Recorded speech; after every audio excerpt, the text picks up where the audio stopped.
Jesus didn't have a problem with people that's in the streets. He had a problem with religious people. How can I help anybody when I was not even able to help my own son? I would never do that. And I became that in a matter of minutes when they took my pain pills away. And I said, I'm not where I want to be, but thank God I'm not what I used to be. This is Faith in Your Recovery.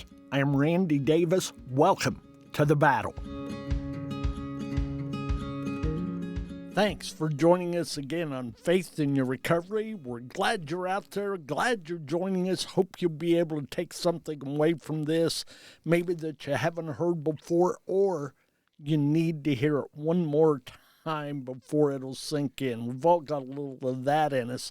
My recovery rock star today is Derek Miller. Welcome, Derek. Howdy. Thank you. Thanks for having me. Hey, we're excited. I'm anxious to hear what you have to share. You've told me a little of your story, and it sounds like you've been there and done that. Yes, sir? Yes, sir. A few times. Yeah. Yeah. Yeah. It unfortunately didn't take the first time or the second or the third or the fourth. It took me because, I in the beginning stages, it's like I only, jumped in with 1 foot and kept 1 foot left in this world, and I didn't completely surrender. I don't think I knew how, If you haven't been there, you can't know how. Yeah. And it's a learning curve. So you don't absolutely. kick yourself in the butt. You just pick your butt up and move forward. Keep going. Keep going. Yes. And go farther each time. It is, and as we grow in this and meet more people along the way, and then, sometimes there's, I was fortunate to have a couple of good guys that really, this last time and got a hold of me, and I completely surrendered. I couldn't do it no more. I was at my end this last time, and I had to finally let go, forget about the world, and start step one. Well, that's all right, and we're going to get to that here in a few moments, but we'll kind of build up to that. Sure. Let's go back to your childhood days. Tell us what your growing up years were like, if you would. At the beginning, of my awareness, I should say, I grew up with drinking was the norm. My mom was an alcoholic, and my dad, he was quite the party guy too, but they had divorced when I, was really young. And so alcohol and partying was just part of the way of life, early on. And I was living with my mom. We had gotten in a couple of wrecks, while she was driving, and with me in the car at 5 years old. And I remember those very clearly. And, and it was just, it got bad, for my mom. And then I ended up moving to my father's. And how old were you then, Derek, when you moved to your dad's? Probably around 6 or 7. That's close enough. Yeah. Were they geographically pretty close to each other? Well, that's the thing is I had to say goodbye to my mom because my dad was in Florida. So and Mom lived here in Indiana. And Mom was in Indiana, yeah. Okay. So being that young and that's your mom, and then, experiencing, what we went through with those crashes, the trauma, watching her head go through a windshield, when we hit a telephone pole, head on, and so but I love my mom, and I didn't want to leave her, but sure, my dad, had to step in and say, before you kill our kid, it's time, he got custody of me at a young age. So he kind of took it into his own hands before the system had to. Yes, exactly. Like exactly. That possibility. Yes. Anyway. And then, and this was in the late 70s, early 80s. So, a little different time, compared to the way things are now. And before the system was involved, my dad got custody. And How did it work out with you living there at your dad's? Besides the hurt of missing mom, how was the rest Well, of life? it honestly, it just did nothing but got worse from there. My dad was married to a lady that I um, she just wasn't nice. Wasn't a good person at all. And my dad was always gone, working, a couple of jobs, and we lived down in Venice, Florida. I mean, really nice place, and I mean, I got to see the ocean and all that, So there was some, but it came down to, I mean, she, abused me really bad physically, and would lock me in my room, just hit me, beat me.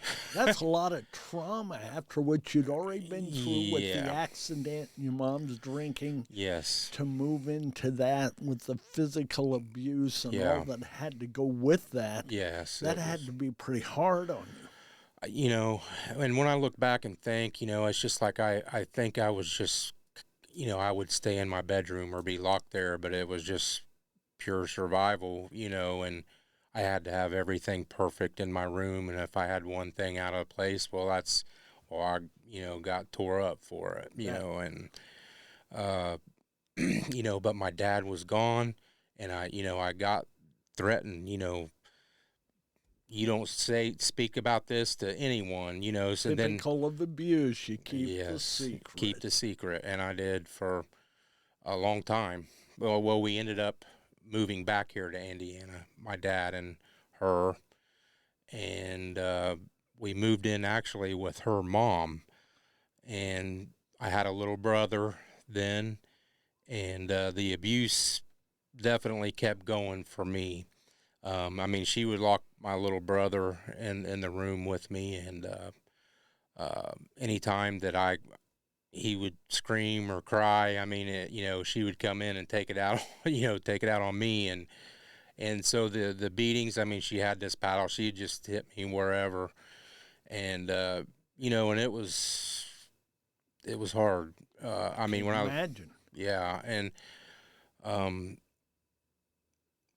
it was just really tough. And looking back, and I was definitely went into a survival mode. I was just trying to make it through each day, or but definitely miserable.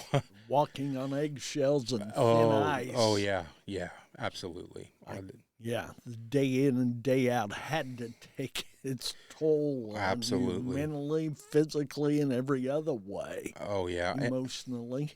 and so how this came about, or is when we moved back to Anderson. I wasn't even allowed to call my mom. It's like but my dad still had no idea. But for whatever reason, I remember when we came back home to move to Anderson, I was so excited to see my mom and wanted to see my mother, and it's like they wouldn't let me call her. She wouldn't So let how me. long had you been away from her at that time? A couple of years. Okay, a couple Yeah. of years without speaking or seeing her. And Yes. you're back in the same town. Yes. And it's making no difference as far as contact. Exactly.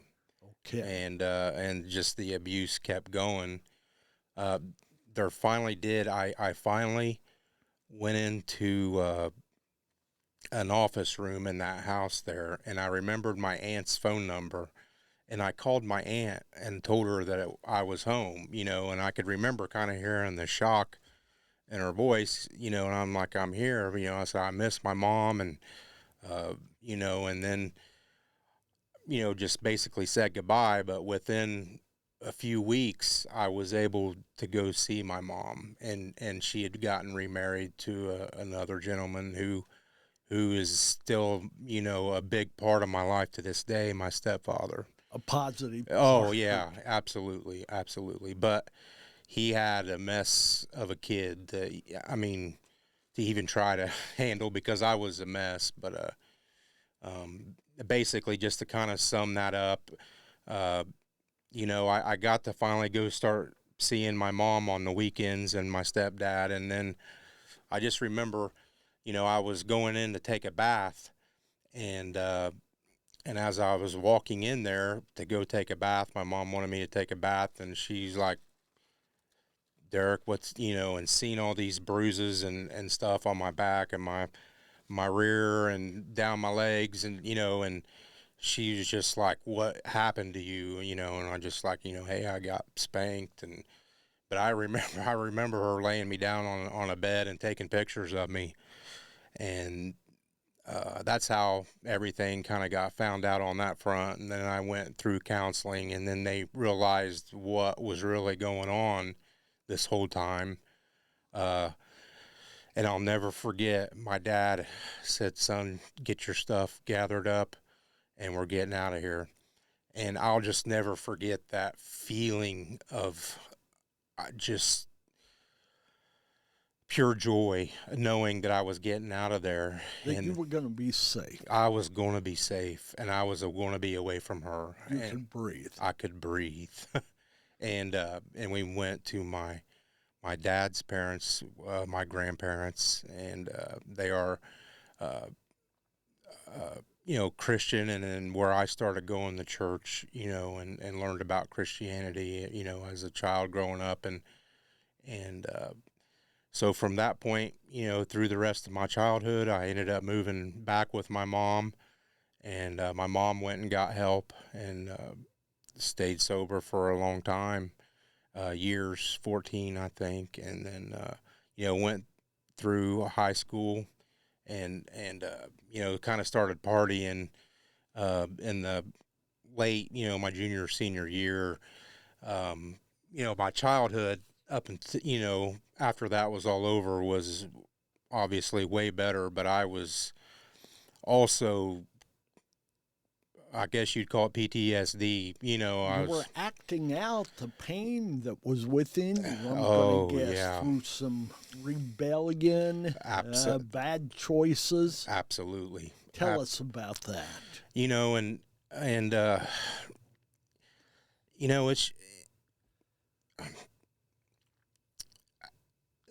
and it hurts because my mom and my stepdad were really trying to love me, but it's like, I don't know what it's hard to really put into words what I was going through as a kid, but I did act out rebellious. I said some things that, like, I could see the shock factor on their face, going through that. And then,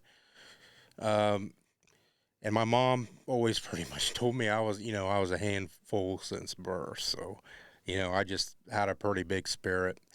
And, but I got to high school, got into a group of friends, and I went to a great school, kind of out in the country, and, had my small group of friends, and, we got into drinking on the weekends. I was involved in sports and all that. And, but looking back now and seeing, when I started drinking with the guys or whatever, I was always the first one.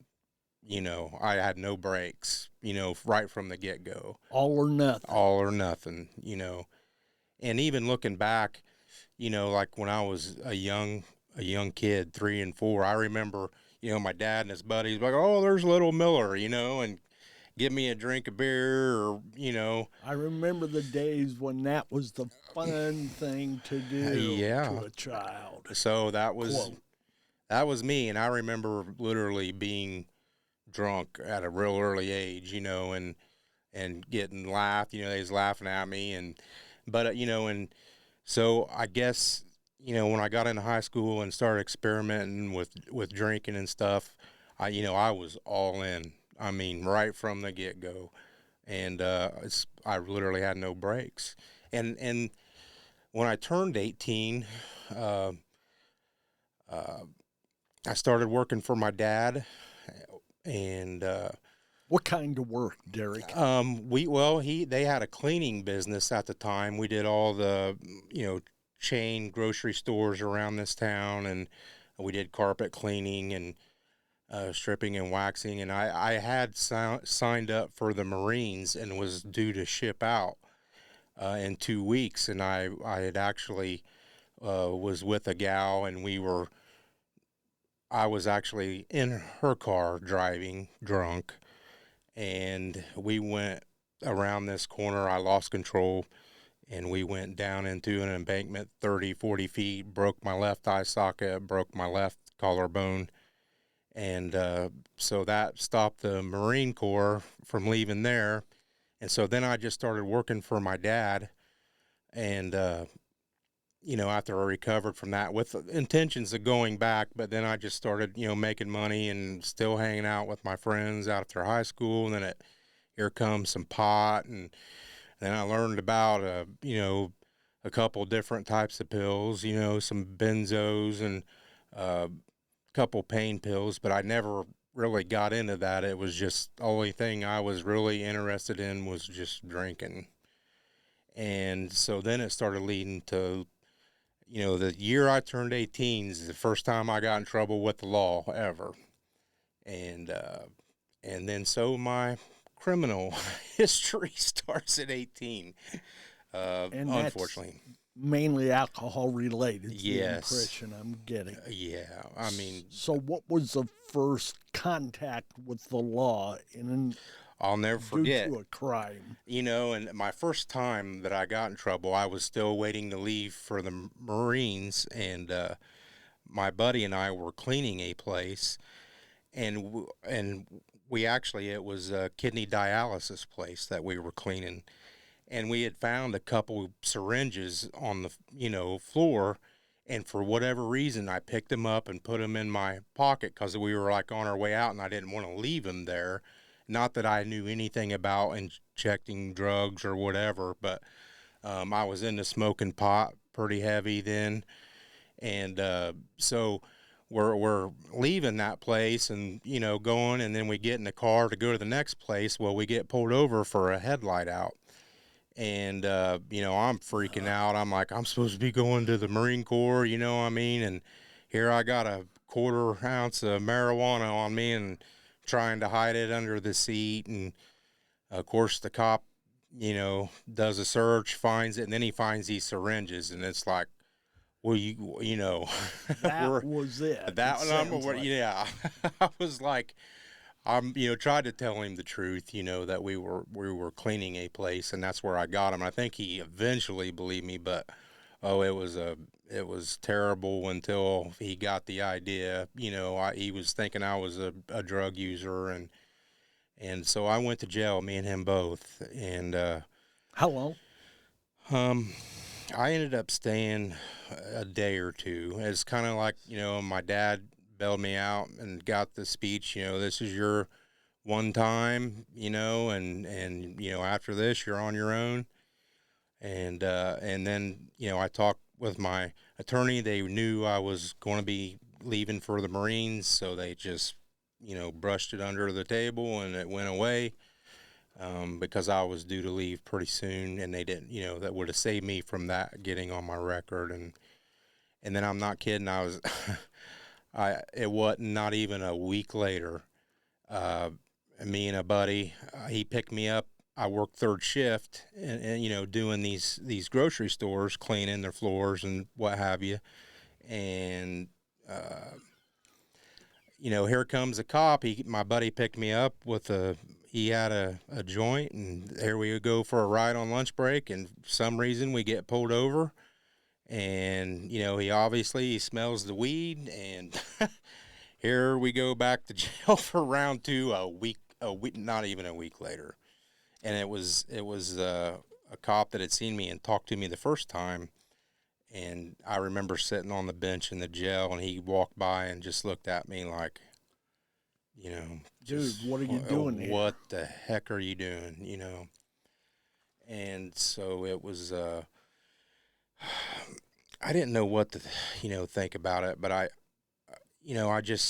was definitely disappointed with myself, and, so close to, losing my chance, which I ended up doing for drinking when we had that accident. But So you never got into the Marines? no, I never did. Never got there. By the time I got held up and stuff, I was pretty involved with my dad's business. And so it was just, and I worked, and I worked a lot of hours. And so I know, I was a workaholic, and I worked basically around the clock. But my dad was still drinking and stuff. And so we got together and,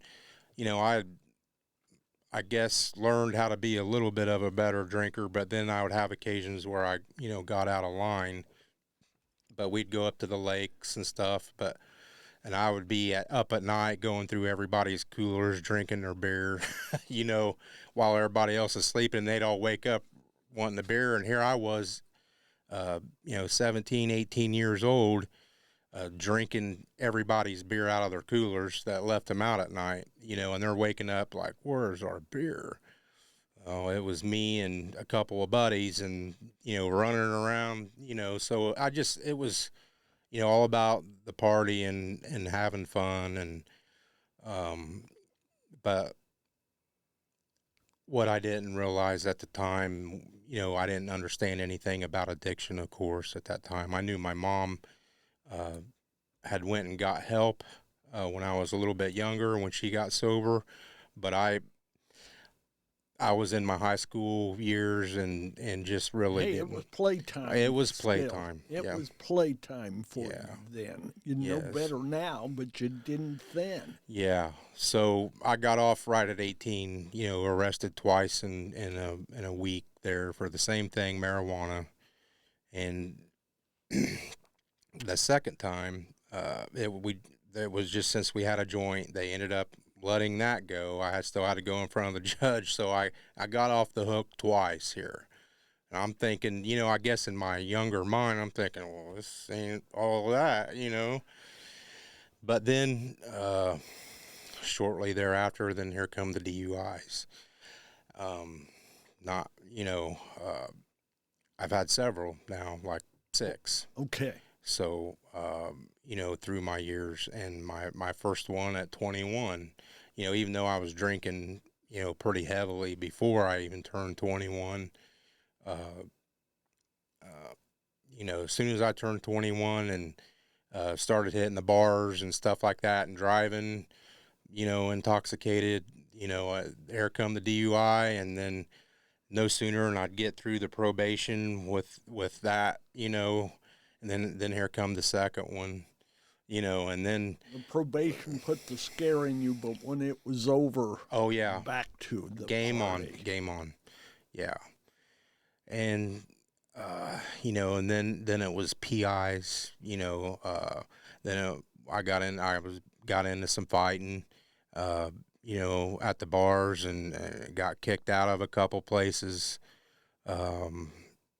Were you still doing marijuana at this time, Derek, or was it just the alcohol? And I don't say that lightly when I say just. Yeah. I should say only the alcohol. No, and during that time, that's a great question. But yeah, I would smoke whenever I wasn't buying it as much, but if there was definitely a marijuana around or whatever, or any kind of drug, I tried acid. I mean, I was experimenting with I tried cocaine one time, but it's like I wanted to see what it was all about, but that stuff really did scare me. I mean, I just really didn't want no part of it. So you never got heavy into the thank other God, drugs, the heroines, because cocaines, yeah, because etc. I have no doubts I would be dead, and I'm so fortunate that I'm not dead to this day. Well, you've described yourself as an all-in kind of guy, Yeah. and if you're using some of those other drugs and you're Yeah. all in, boy, the danger element climbs in a heartbeat. Yeah, and then I did end up in the hospital a couple times, and all that. But I've always kind of had a kind of, I was a guy that always stuck up for the little guy, and I didn't like bullies and stuff, and so. The few fights that I did get into, and a couple of them I wasn't even drinking. I was just thought I seen wrong, but I handled it, the wrong. Short temper maybe, but I was going through so much stuff, and You're still trying to get rid of that anger from everything you've been through as a young child. That's not an excuse, No. folks. We're not trying to tell you it is, but No. it is one of the reasons why you were about what you were Yes, about. and that's what I want to clarify, and that's a great point, and for sure, so the trouble just keeps coming. How long was it? How long of a period was, let's just call it that dark part of your life? How long did that last? And I know it's never over, but how long was that battle? From 18 until about 45. So, wow, that's 17 years, half your life. Over then. half my life. When you were 45, that would have been half your life. Yeah. Yes? Yeah. Yeah. And basically, but I got married pretty early, and I had a stepson, and I had a son, and I was definitely all about my family, and I ended up being married for 20 years, but through that marriage, you talk about chaos, and that's where I come learn later about narcissism and, the kind of person I was dealing with on a daily basis. I mean, I love my wife, and we're divorced now, but I mean, I always will love her and care for her, but it was ugly. I mean, trying to go to counselor, we would overwhelm our counselor. He was just like, I think divorce is probably So you say it was ugly. Is that from both sides of the table? Yes. And then I would escape to use that as I was using whatever for an excuse to go out in the garage and drink and stay away. And then, of course, that just did nothing but a vicious cycle for a long time. So that was a part of that 18 years there, yes. that battle. So how did you start to climb out of that? At what point? What was the lights on moment? Lead us into recovery. Seeing it today. Things started coming to a head, and I got in trouble, again for another DUI. I'm sure, but her and I came to a head, and here's what happened is I got kicked, we separated or kicked me out, whatever. So I get out and I hop in my truck, and first thing I did was went, of course, and buy beer, and it's in the middle of winter, and I have no place to go. This is a very defining moment in my life and my recovery, and but I drove to my cousin's house, my old faithful buddy, drinking buddy, but he wasn't there. And I remember sitting on his front porch freezing. I didn't know where he was at the time, but I just sat out on his front porch, and you had nowhere else to be, right? Yeah, right. So I just started drinking, and I was freezing cold, and things just started coming to me. Like, I just really started taking a look at myself and where I was at that moment. While you're sitting there, you're starting to contemplate on who you are, where you're at, what's going to happen. Yeah. And, looking back at that particular night, it's pretty powerful for me because, take your time, man. Life had finally, I got to the point where I fell to my knees and I prayed.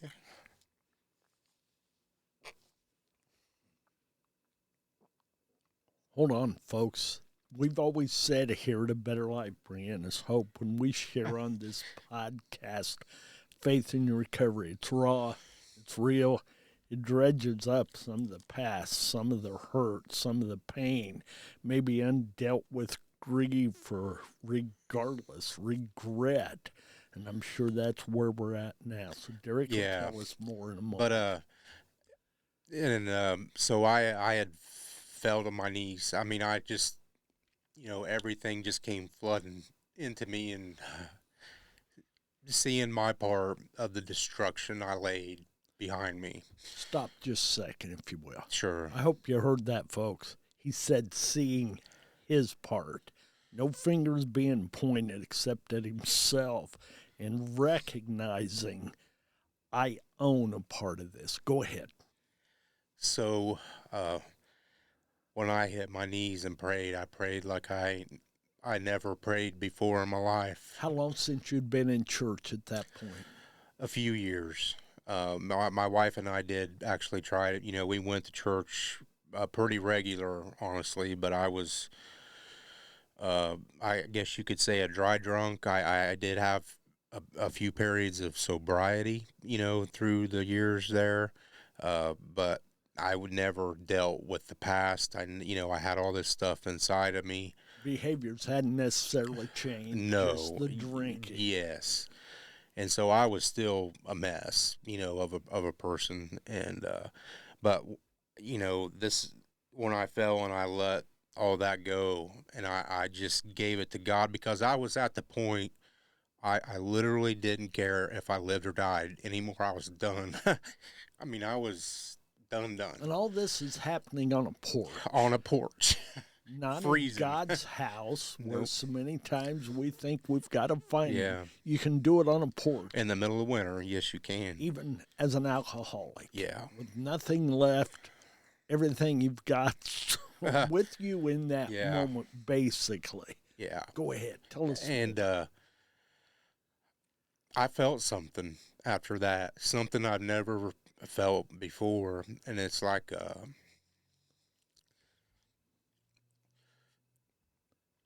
I started understanding who I was, or as a person. It's like I could just tell God had laid his hand on me, and I just had these thoughts. It's like all of a sudden I knew what I had to do. I knew where I needed to go. I mean, because before then I poured everything I had in me into that prayer, and everything just, like I said, came flooding out. And so I knew what I had to do. And so the next day, even though I froze that night, but I just knew God had just touched me. Well, you had emptied yourself, Yes. which allowed Him to fill you. Yes. To fill you And anew. I felt, and you try to explain this to somebody when you have a moment like that, and a lot of people can't relate, or kind of brush it off. But when Well, I'm going to guess you would have too. If Yeah, somebody yeah, would have absolutely. said, "Hey, Derek, this Yeah. is the way it's going to work, pal." Yeah. You'd have laughed him off the street and I grabbed would've. another one. Yes.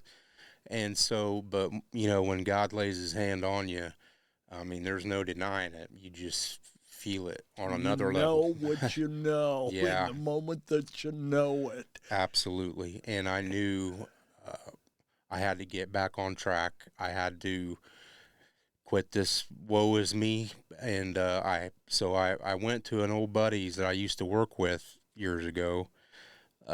This older Mexican guy. He's a great friend of mine.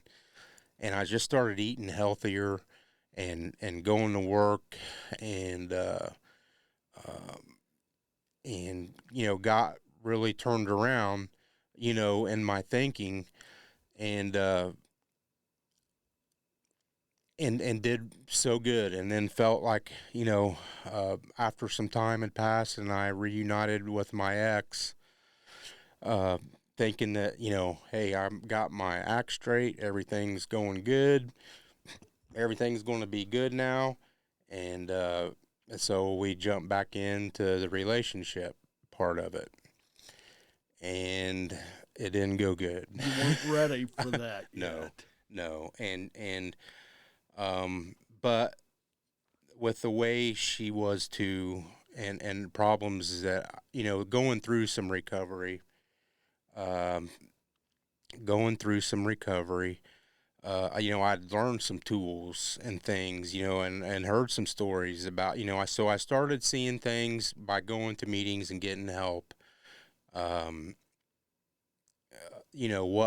started, you think you got it bad, but there's always people out there that are sharing stuff and you're like, wow, I haven't, no, there's some people out there that really got, been through some stuff. Doesn't matter how dark the story, It doesn't there's matter. always a dark one. There's a darker one But somewhere. that doesn't excuse ours. No, does sir. it? No, sir. It don't. No, sir. We're each individuals on our own walk, and so once I started getting educated in the AA, learning, looking at the steps, I wasn't, like I said, 1 foot in the door, one in the world, and but I just like, we tried to go to counseling, but I just felt like it was a one-sided. It was just me, since I was the one with all the problems, and I don't have any. It's just you, and so everything just felt like it landed on my shoulders, no matter. And I just felt like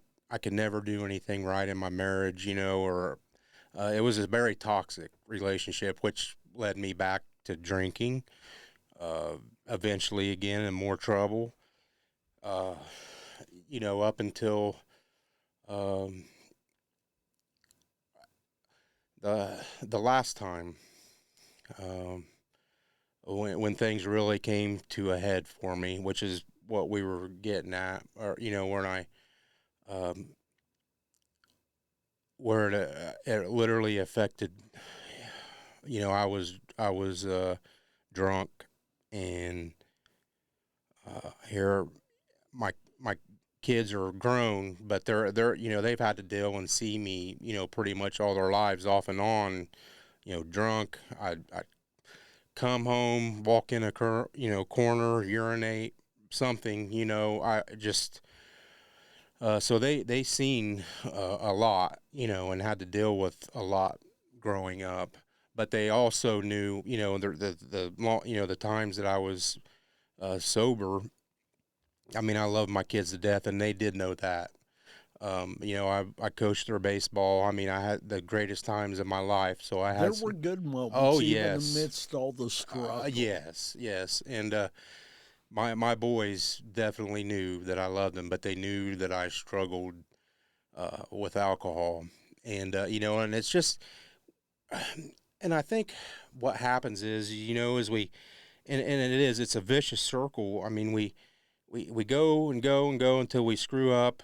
We think, man, we're going to get it all back together, get myself back together again, and you do good for a while. But for me, it was just the daily grind, I think, just day in, day out, work, bills, barely scraping by, week at a That's a time. bunch for anybody, Yeah. even those who have never had any Yeah. addiction issues. Oh, That's yeah. a battle. It wears. It wears on a guy, and there's things you want to do with your family, but you can't. I was working 6 days a week for over 20 some years, and I mean, we did take some time here and there, Sure. but generally that's like that was my life, working 6 days a week and paying the bills, and but miserable at home with my marriage, and but my boys, are really what kept me going. Well, Derek, tell us where you're at today. We've got just a few more Okay. minutes here. Okay. But tell us where you're at today and what your recovery's looking like. Well, I went through a 3/4 house, or a halfway house, and while I was there this last time, and this is when I was in with both feet with my recovery, I surrendered. This is total commitment. This is total commitment. I went to a place called House of Hope here, and that place, and I was with both feet for the first time in my life, and it's was kind of a long 3-month program, and then I went into a 3/4 house, but it changed my life, and I got my first real sponsor, and but during that time, I'd found out I that I had congestive heart failure.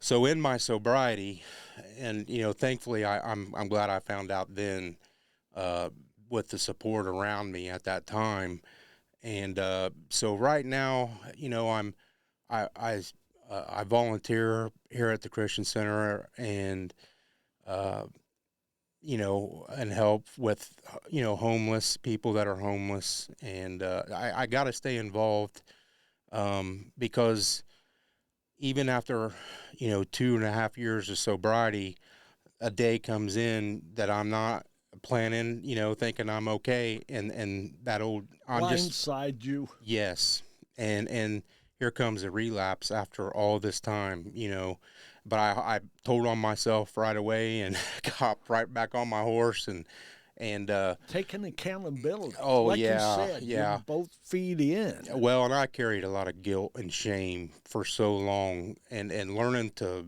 love myself again and forgive myself. Amen to that. It was the hardest thing for me to overcome.